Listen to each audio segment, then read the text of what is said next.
Колко от вас са чували за Бермудския триъгълник и за всички мистериозни изчезвания там? Предполагам, че въпросът ми е доста риторичен, нали така? Едва има някой от вас, който да не е израснал с любимите ни паранормални истории от Атлантида, пътуване във времето и какво и още не. Дами и господа, в днешното видео ще разбия всичките ви представи за Бермудския триъгълник и ще развенчая митовете. Но преди това, ако търсите някъде, където да се изгубите, мисля, че канала Наука с Ник е идеалното място за тази цел. По тази причина може да оставите палец нагоре и да се абонират за канала. Благодаря ви много. Готови ли сте? Да започваме!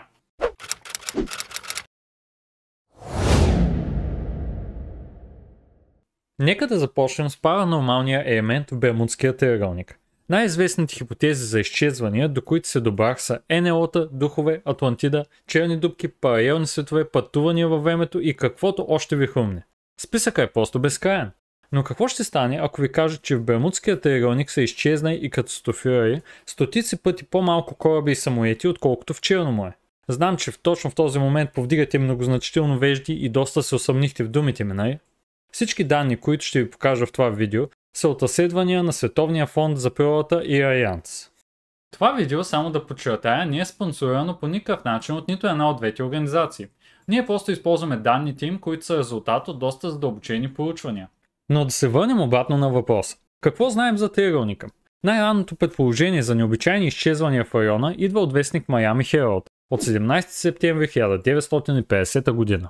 В статията за първи път се описват някои странни изчезвания. Сред тях и това на корабът Сандра, чието пътуване започва от Савана, щата Джорджия. Също така се споменава, че товарният кораб с 12 мъже на борда мистериозно изчезва около Бермудите. Описани са още няколко изчезвания, които в по-късен етап ще бъдат използвани от писатели и други вестници за създаването на една от най-големите мистерии в света. Само за сведение, корабът Сандра беше открит 71 години по-късно, през 2021 година. Тоест, той не е изчезнал, а е потънал. Най-вероятно заради буря. Откакто и за статията на Miami Herald, много списания и писатели започват да пишат за това. Така през 1964 година Винсент Гадис написа статия, а по-късно и книга, в която казва, че изчезванията са модел на поредица от странни събития. 10 години по-късно американският писател и изследовател Лари Коше издава книгата Мистерията на Бермудския триъгълник, разрешена, която спорва твърденията на Гадис и други писатели, като посочват, че те са преувеличени, съмнителни и неподлежащи на проверка. Проучването на Коше разкрива редица неточности и несъответствия между разказите на очевидци и написаните през годините книги на различни писатели. Коше разбира също, че редица инциденти умишлено биват приписвани на мистериозни обстоятелства, когато очевидно има разумно обяснение. Сигурно доста от вас знаят, че границите на Бермудския триъгълник са Майами, Пуерто Рико и Бермудите. Но кой точно определил тези граници? Очертаването на триъгълника е направено от самия Винсент Гадис, който обаче не дава определение колко инцидента са случили на това място. Следващите писатели не следват точно тези граници на триъгълника. Някои от тях определят площта му от 1 300 000 до 3 900 000. Но други автори простират Бермудския триъгълник чак до Ирландското крайбрежие, което, както виждате, е огромна океанска площ. Естествено, ако приемем, че това са границите на триъгълника, цифрата на инцидентите ще нарасне експоненциално нагоре. Така изчезванията в триъгълника до някъде зависят от гледната точка на автори и медии. Но нека да зададем основния и най-важния въпрос в това видео. Колко точно кораба и самолета са изчезнали в Бермудския триъгълник? Съобщения за необясними събития в Бермудския триъгълник датират от средата на 19 век. От тогава насам общия брой на изчезналите кораби е около 50, а на самолетите около 20. Тук трябва да отбележим, че не знаем колко от инцидентите не са докладвани.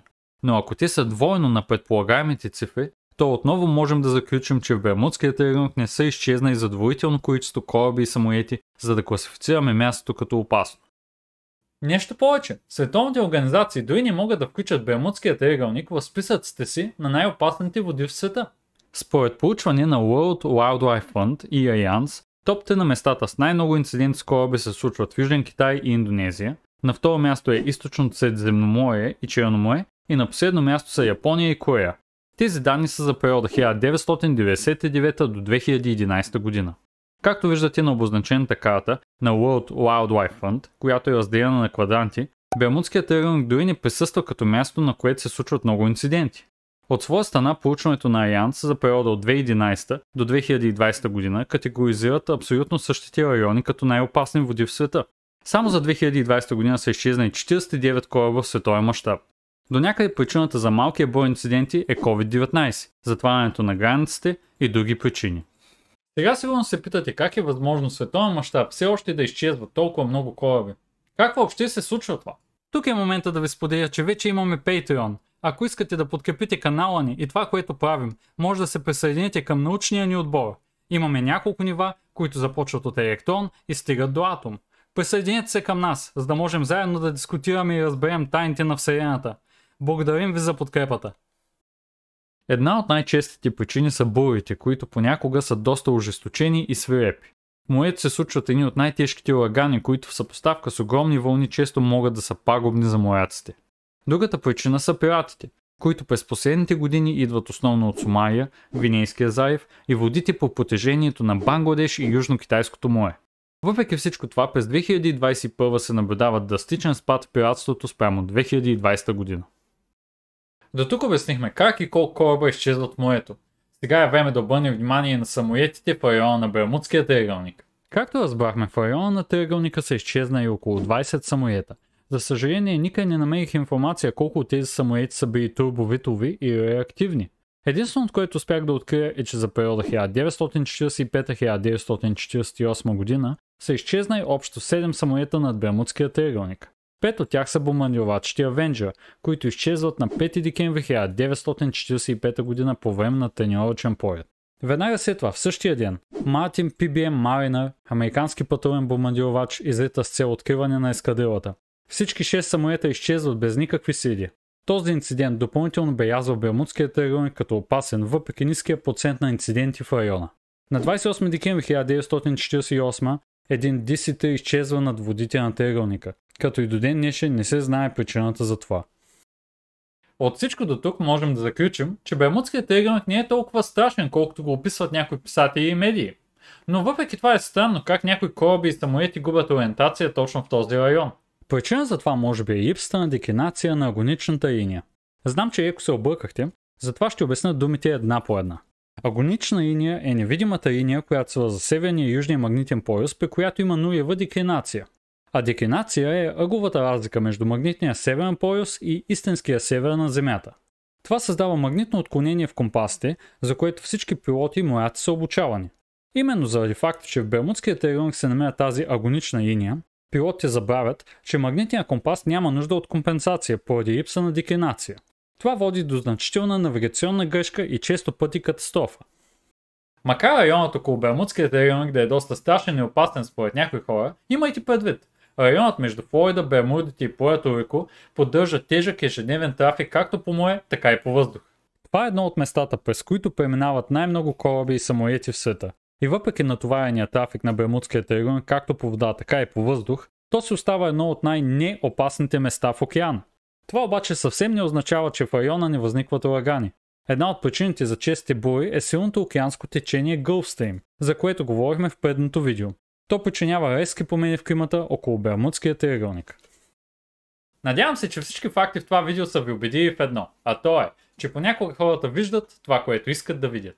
Бермудският триъгълник в най-кратко обобщение е художествена измислица с цел пари.